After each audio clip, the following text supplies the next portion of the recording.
नवजात शिशु की देखभाल की जरूरी बातों के स्पोकन ट्यूटोरियल में आपका स्वागत है। इस ट्यूटोरियल में हम सीखेंगे नवजात को किस तरह संभालें, गर्भनाल की देखभाल करना, नवजात को खिलाना और डकार दिलवाना, लंगोट और उसकी वजह से त्वचा पर होने वाले लाल रंग के दाने होना और नवजात शिशु की सोने की आदतें। नवजात के जन्म पर पूरा परिवार खुश हो जाता है और हर कोई शिशु को देखना और उसे उठाना चाहता है।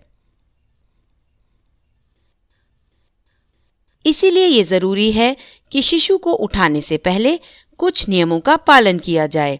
नवजात की रोग प्रतिरोधक शक्ति मजबूत नहीं होती, इस वजह से उसे इन्फेक्शन का खतरा रहता है। शिशु को इन्फेक्शन से बचाने के लिए ये जरूरी है कि उसे पकड़ने या उठाने वाले के हाथ हमेशा साफ हों।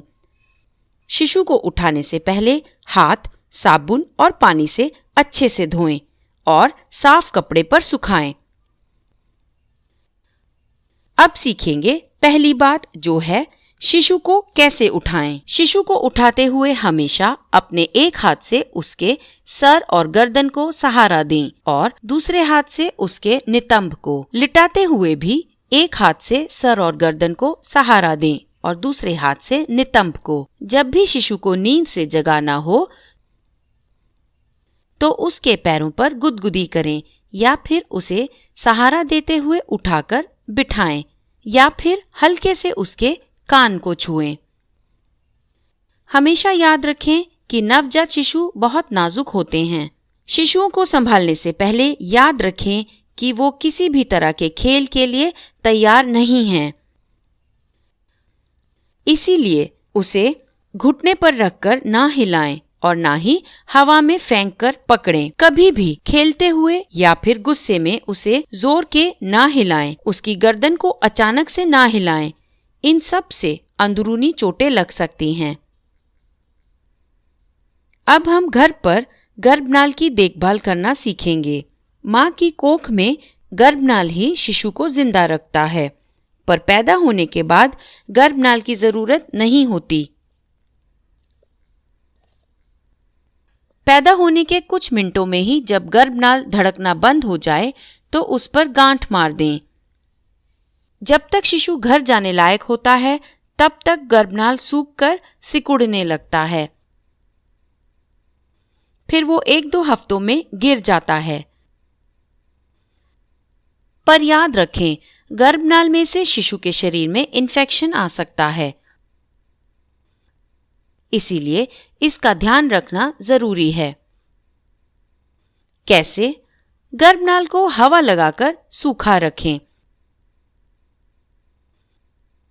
गर्भनाल के गिरने तक शरीर को गीले कपड़े से पोंछें। गर्भनाल को शिशु के लंगोट के बाहर रखें या फिर मोड़कर लंगोट के किनारे के अंदर रखें। शिशु को स्वास्थ्य सेवक को जरूर दिखाएं अगर गर्भनाल के एक तरफ से खून निकले या त्वचा से खून निकले, पीक पड़ जाए या सूजन या फिर त्वचा लाल हो जाए या आपको लगे कि शिशु को नाभि के आसपास दर्द हो रहा हो और यदि शिशु के 1 महीना पूरे होने पर भी गर्भनाल ना गिरे। कभी ऐसा भी हो सकता है कि गर्भनाल गिरने वाला हो तब या फिर गिरने के बाद थोड़ा सा खून निकले, पर यह जल्दी रुक जाता है।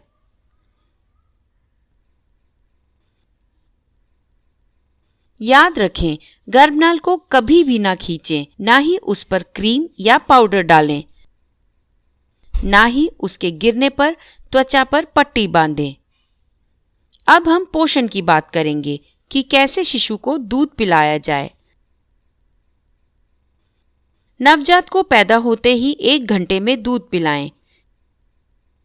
पहले 6 महीने सिर्फ माँ का दूध ही देना चाहिए। इसके अलावा माँ को शिशु के नंगे शरीर को अपने नंगे शरीर के साथ रखना चाहिए और शिशु के भूखे होने के संकेतों को देखना चाहिए। ये सभी बातें इसी श्रृंखला के अन्य ट्यूटोरियल में बताई गई हैं।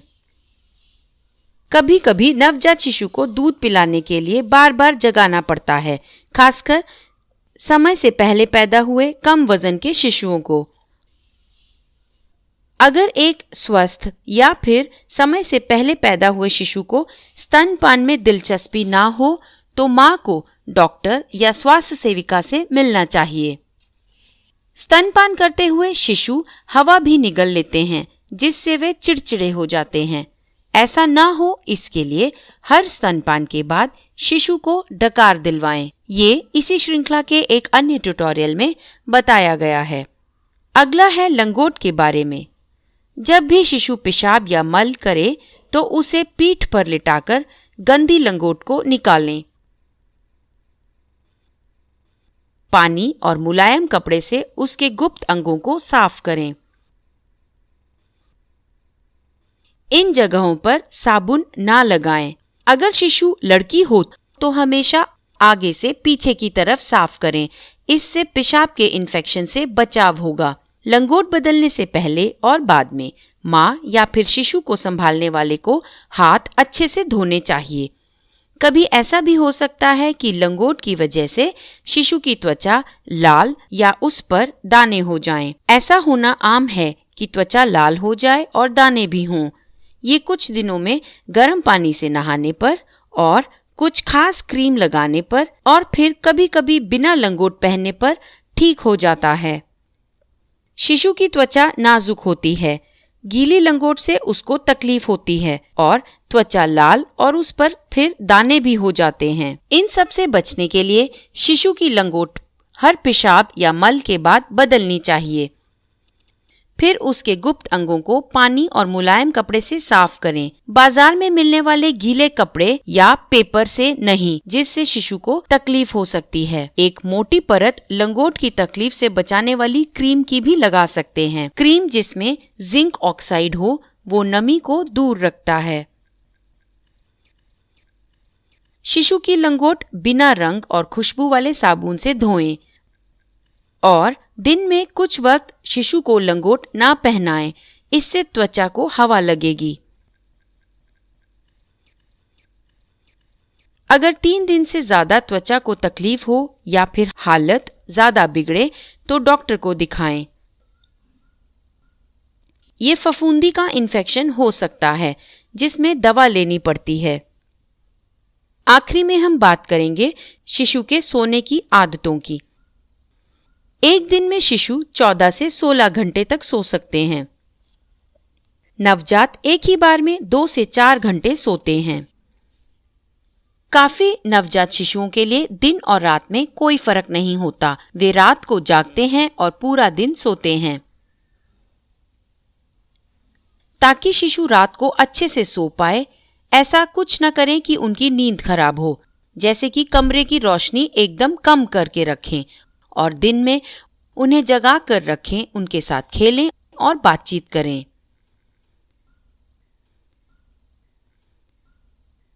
माँ या शिशु की देखभाल करने वाले को याद रखना चाहिए कि शिशु हमेशा अपनी पीठ पर सोए। इससे अचानक से होने वाली मौत से शिशु बचेगा। सोते हुए बाकी की सावधानियां जो बरतनी चाहिए वे हैं: उनके पालने में कंबल, रजाई, मेमने की खाल, रुई से भरे खिलौने और तकिए ना रखें। इन सब से शिशु का दम घुट सकता है। याद से हर रात को शिशु के सर की स्थिति बदलें। पहले दाएं, फिर बाएं, फिर दाएं और ऐसे हर रोज बदलें। इससे शिशु का सर एक तरफ से चपटा नहीं होगा। नवजात शिशु की देखभाल की जरूरी बातों का यह स्पोकन ट्यूटोरियल यहीं समाप्त होता है। IIT बॉम्बे से मैं बेला टोनी आपसे विदा लेती हूँ। हमसे जुड़ने के लिए धन्यवाद।